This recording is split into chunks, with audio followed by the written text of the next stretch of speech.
श्रावण माह महात्म्य दूसरा अध्याय। ईश्वर बोले, हे महाभाग, आपने उचित बात कही है। हे ब्रह्मपुत्र, आप विनम्र, गुणी, श्रद्धालु तथा भक्ति संपन्न श्रोता है। आपने श्रावण मास के विषय में विनम्रता पूर्वक जो पूछा है उसे तथा जो नहीं भी पूछा है वह सब अत्यंत हर्ष तथा प्रेम के साथ मैं आपको बताऊंगा। द्वेष ना करने वाला सबका प्रिय होता है और आप उसी प्रकार के विनम्र है, क्योंकि मैंने आपके अभिमानी पिता ब्रह्मा का 5वां मस्तक काट दिया था, तो भी आप उस द्वेष का भाव का त्याग कर मेरी शरण को प्राप्त हुए हैं। अतः मैं आपको सब कुछ बताऊंगा, आप एकाग्र चित्त होकर सुनिए। हे योगिन, मनुष्य को चाहिए कि श्रावण मास में नियम पूर्वक व्रत करे और पूरे महीने प्रतिदिन रुद्राभिषेक करे। अपनी प्रत्येक प्रिय वस्तु का इस मास में त्याग कर देना चाहिए। पुष्पों, फलों, दांतों, तुलसी की मंजरी तथा तुलसी दलों और बिल्व पत्रों से शिव जी की लक्ष्य पूजा करनी चाहिए। 1 करोड़ शिवलिंग बनाना चाहिए और ब्राह्मणों को भोजन कराना चाहिए। महीने भर धारण पारण व्रत अथवा उपवास करना चाहिए। इस मास में मेरे लिए अत्यंत प्रीतिकर पंचामृत से अभिषेक करना चाहिए। इस मास में जो शुभ कर्म किया जाता है वह अनंत फल देने वाला होता है। हे मुने, इस माह में भूमि पर सोए, ब्रह्मचारी रहे और सत्य वचन बोले। इस मास को बिना व्रत के कभी व्यतीत नहीं करना चाहिए। फलाहार ग्रहण करना चाहिए, पत्ते पर भोजन करना चाहिए। व्रत करने वाले को चाहिए कि इस मास में शाक का पूर्ण रूप से परित्याग कर दे। हे मुनि श्रेष्ठ, इस मास में भक्ति युक्त होकर मनुष्य को किसी न किसी व्रत को अवश्य ही करना चाहिए। सदाचारण, भूमि पर शयन करने वाला, प्रातः स्नान करने वाला और जितेंद्रिय होकर मनुष्य को एकाग्र किए गए मन से प्रतिदिन मेरी पूजा करनी चाहिए। इस मास में भगवान शिव का जप तथा गायत्री मंत्र का जप करना चाहिए और शिव जी की प्रदक्षिणा नमस्कार तथा वेद पारायण करना चाहिए। पुरुष युक्त का पाठ अधिक फल देने वाला होता है। इस मास में किया गया ग्रह यज्ञ, कोटि होम, लक्ष्य होम तथा अयुध होम शीघ्र ही फलीभूत होता है और अभीष्ट फल प्रदान करता है। जो मनुष्य इस मास में एक भी दिन व्रतहीन व्यतीत करता है वह महाप्रलय पर्यंत घोर नरक में वास करता है। यह मास मुझे जितना प्रिय है उतना कोई अन्य मास प्रिय नहीं है। यह मास सकाम व्यक्ति को अभीष्ट फल देने वाला तथा निष्काम व्यक्ति को मोक्ष प्रदान करने वाला होता है। हे सत्तम, इस मास के जो व्रत तथा धर्म है उन्हें मुझसे सुनिए।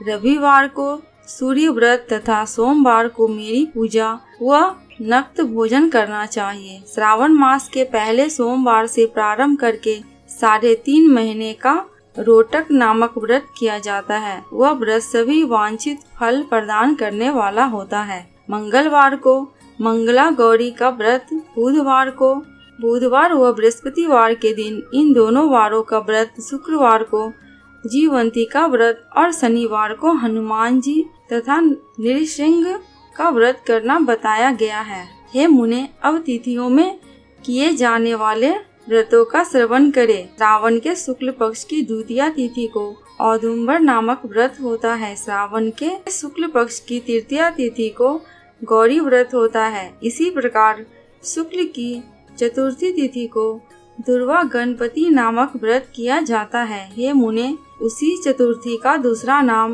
विनायकी चतुर्थी है। शुक्ल पक्ष में पंचमी तिथि नागों के पूजन के लिए प्रशस्त होती है। हे मुनि श्रेष्ठ, इस पंचमी को रौख कल्पादि नाम से जानिए।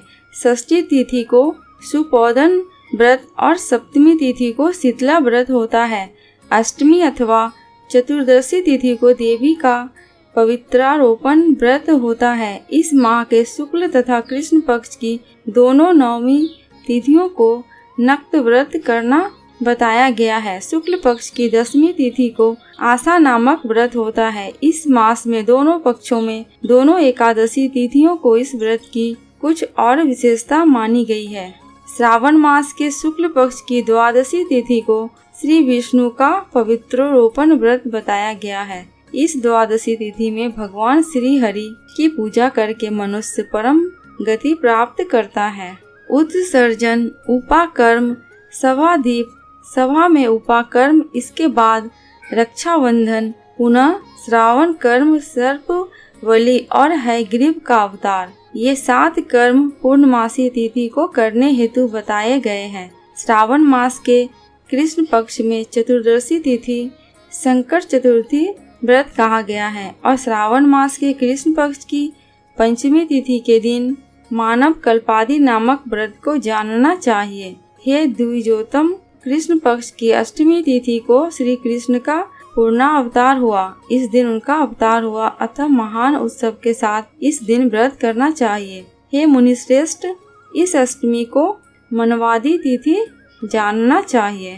श्रावण मास की अमावस्या तिथि को पिठोरा व्रत कहा जाता है। इस तिथि में कुशों का ग्रहण और वृषभों का पूजन किया जाता है। इस मास में शुक्ल पक्ष की प्रतिपदा तिथि से लेकर इस तिथियों के पृथक पृथक देवता हैं। प्रतिपदा तिथि के देवता अग्नि, द्वितीय तिथि के देवता ब्रह्मा, तृतीय तिथि की गौरी और चतुर्थी का देवता गणपति है। पंचमी के देवता नाग है और षष्ठी तिथि के देवता कार्तिकेय। सप्तमी के देवता सूर्य और अष्टमी के देवता शिव है।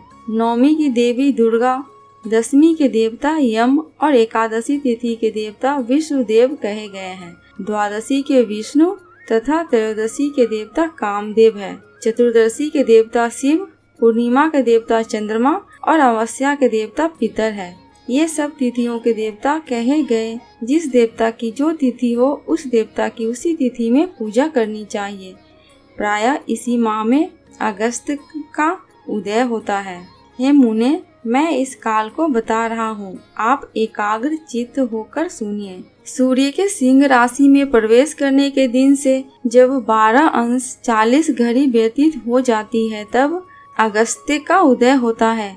उसके 7 दिन पूर्व से अगस्त्य को अर्घ्य प्रदान करना चाहिए। 12 मासों में सूर्य पृथक पृथक नामों से जाने जाते हैं। उनमें से श्रावण मास में सूर्य गभस्ती नाम वाला होकर तपता है। इस मास में मनुष्यों को भक्ति संपन्न होकर सूर्य की पूजा करनी चाहिए। सप्तम 4 मासों में जो वस्तुएं वर्जित है उन्हें सुनिए। श्रावण मास में शाक तथा भाद्रपद में दही का त्याग कर देना चाहिए। इसी प्रकार आश्विन में दूध तथा कार्तिक में दाल का परित्याग कर देना चाहिए। यदि इन मासों में इन वस्तुओं का त्याग नहीं कर सके तो केवल श्रावण मास में ही उक्त वस्तुओं का त्याग करने से मानव उसी फल को प्राप्त कर लेता है। हे मानद, यह बात मैंने आपसे संक्षेप में कही है। हे मुनिश्रेष्ठ, इस मास के व्रतों और धर्मों के विस्तार को सैकड़ों वर्षों में कोई भी नहीं कह सकता। मेरी अथवा विष्णु की प्रसन्नता के लिए संपूर्ण रूप से व्रत करना चाहिए। परमार्थ की दृष्टि से हम दोनों में भेद नहीं है। जो लोग भेद करते हैं वह नरकगामी होते हैं। अतः हे सनत कुमार, आप श्रावण मास में धर्म का आचरण कीजिए। श्रावण माह महात्म्य का दूसरा अध्याय समाप्त। दोस्तों, कमेंट बॉक्स में भगवान शंकर की जयकारा लगाना बिल्कुल भी मत भूलना। आपको मेरे चैनल पे व्रत त्योहारों की जानकारियाँ एवं उनसे जुड़ी कथा कहानियाँ मिलती रहेंगी। अगर आपको ये वीडियो थोड़ी सी भी अच्छी लगी हो तो प्लीज़ मेरे चैनल को सब्सक्राइब करके मेरे वीडियो को लाइक एंड शेयर कर देना। अंत तक वीडियो में बने रहने के लिए आपका दिल से बहुत बहुत शुक्रिया।